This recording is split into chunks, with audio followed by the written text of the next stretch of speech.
तो चलिए आज हम चलते हैं सूरजपुर गांव और सुनते हैं एक ऐसी कहानी जो हिम्मत और उम्मीद की एक बिल्कुल नई मिसाल कायम करती है। अब देखिए, ज्यादातर कहानियों की शुरुआत होती है किसी हीरो से, है ना? पर ये कहानी शुरू होती है एक चीख से। एक ऐसी चीख जो पूरे गांव को दहला देती है और एक नामुमकिन सी लगने वाली चुनौती का आगाज करती है। पता है, ये सिर्फ एक जानवर नहीं था। गांव वालों के लिए तो भीम जैसे कोई आफत थी, प्रकृति का गुस्सा था।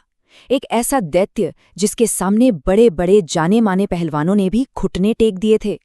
और इसी डर और भगदड़ के माहौल में जब किसी की भी हिम्मत नहीं हो रही थी, तब भीड़ से एक ऐसा चेहरा सामने आया जिसकी किसी ने दूर दूर तक कल्पना भी नहीं की थी। और यहीं पर सीन एकदम बदल जाता है। आप सोचिए, एक तरफ बड़े बड़े नामी गिरामी पहलवान, पहाड़ जैसे शरीर वाले, और दूसरी तरफ एक 14 साल का दुबला पतला सा लड़का जिसके कपड़ों पर भी पैबंद लगे थे। उसकी आवाज में कोई घमंड या बड़प्पन नहीं था। उसकी आवाज में थी तो सिर्फ एक तड़प, अपनी बीमार माँ को किसी भी हाल में बचाने की एक गहरी तड़प। लेकिन अर्जुन के पास एक ऐसी चीज थी, एक ऐसी विरासत थी जो किसी भी हथियार से कम नहीं थी। ये थी अपने पिता से मिली एक अनोखी सीख। तो अर्जुन सिर्फ भीम को चुनौती नहीं देता, नहीं, वो सीधा गांव की सबसे अमीर और सबसे ताकतवर औरत राधिका सिंह के सामने जाकर खड़ा हो जाता है। तो ये सिर्फ एक शर्त नहीं रह गई थी, आप समझिए, ये तो एक जुआ बन गया था। एक ऐसा जुआ जहां अर्जुन ने अपनी पूरी की पूरी जिंदगी दांव पर लगा दी थी। और फिर वो घड़ी आ ही गई जिसका पूरे गांव को इंतजार था। अब देखते हैं कि हिम्मत और ताकत की इस लड़ाई में आगे होता क्या है।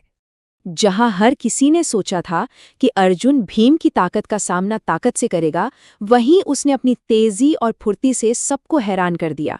ये एक ऐसी चाल थी जिसके बारे में किसी ने सोचा तक नहीं था।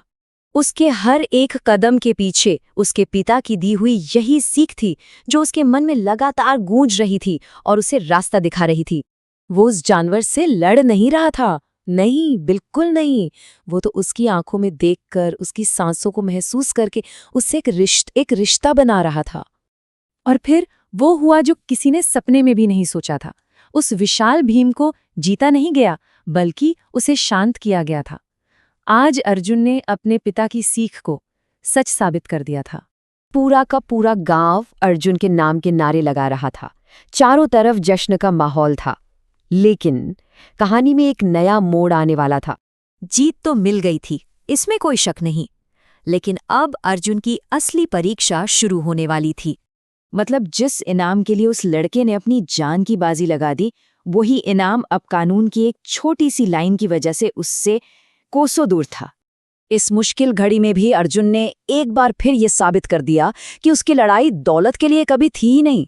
उसकी लड़ाई तो बस अपनी माँ की जिंदगी के लिए थी। और यहीं से कहानी अपने सबसे खूबसूरत मोड़ पर पहुंचती है। एक ऐसा मोड़ जो हमें असली दौलत का मतलब समझाता है। तब राधिका और पूरे गांव ने मिलकर एक ऐसा रास्ता निकाला जिससे कानून भी ना टूटे और अर्जुन की हिम्मत का सम्मान भी हो जाए। उस पल जब अर्जुन ने अपनी माँ को स्वस्थ देखा ना, तो उसे एहसास हुआ कि दुनिया की कोई भी दौलत इस खुशी से बड़ी नहीं हो सकती। और यही इस कहानी का सबसे बड़ा सबक है, जो हमें सिखाता है कि अपनी किस्मत को बदलने के लिए पैसों की नहीं, हिम्मत की जरूरत होती है। तो अर्जुन की ये कहानी एक सवाल छोड़ जाती है हम सबके लिए, कि असल में हमारी जिंदगी में सबसे बड़ी दौलत क्या है।